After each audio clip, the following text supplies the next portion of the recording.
সারাদিনে আমরা যখন তখন খাবার খাচ্ছি, শতবার নিজের কথা ভাবছি, কি করব, কি পরবো, কোথায় যাব, কিন্তু যে আমাদের বাঁচিয়ে রেখেছেন তাকে স্মরণ করার জন্য কি 1 মিনিটও সময় আমাদের হাতে নেই? একবার ভেবে দেখুন তো, আমরা সারাদিন কত কিছু করি। সকালে ঘুম থেকে উঠে কাজের ব্যস্ততা, সংসারের দায়িত্ব, চাকরি, ব্যবসা, সন্তান, পরিবার, এসবের মাঝে দিন কেটে যায়। খিদে পেলে আমরা খাবার খাচ্ছি, তৃষ্ণা পেলে জল পান করছি, নিজের ইচ্ছা মতো জীবন কাটানোর চেষ্টা করছি, কিন্তু কখনো কি এক মুহূর্তের জন্য আমরা ভেবে দেখি এই খাবারটা কে দিল, এই জলটা কে দিল, এই নিঃশ্বাসটা কার কৃপায় চলছে? আমরা প্রায়ই ভুলে যাই যে এই পৃথিবীতে আমাদের নিজের বলে আসলে কিন্তু কিছুই নেই।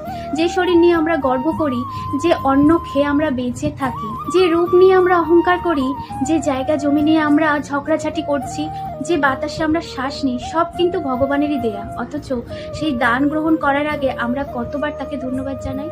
অনেক সময় আমরা নিজের ইন্দ্রিয় তৃপ্তির জন্য যা ইচ্ছে তাই গ্রহণ করছি, কিন্তু একবারও কি মনে মনে বলি, হে প্রভু, তোমার কৃপায় এই অন্ন পেয়েছি, তোমাকেই অর্পণ করে আমি এটি গ্রহণ করব।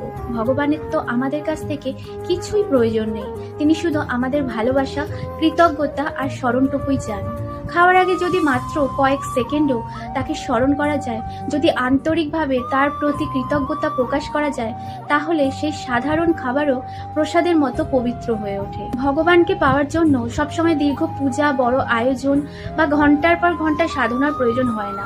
প্রয়োজন একটি কৃতজ্ঞ হৃদয়, যার একটি হৃদয়, এমন হৃদয় যা জানে আমি যা কিছু পেয়েছি সবই তোমার কৃপায়। তাই আজ নিজেকে একটি প্রশ্ন করুন, যার দেয়া অন্নে আমি বেঁচে আছি, যার দেয়া বাতাসে আমি শ্বাস প্রশ্বাস নিচ্ছি, যার কৃপায় আমার পরিবার, সংসার, আমার জীবন কাটছে, তাকে কি দিনে একবারও আমরা ধন্যবাদ জানাই? হয়তো এই একটি প্রশ্নের মধ্যেই আমাদের ভক্তি, আমাদের শরণাগতি আর ভগবানের পথে এগিয়ে যাওয়ার শুরু লুকিয়ে আছে। রাধে রাধে।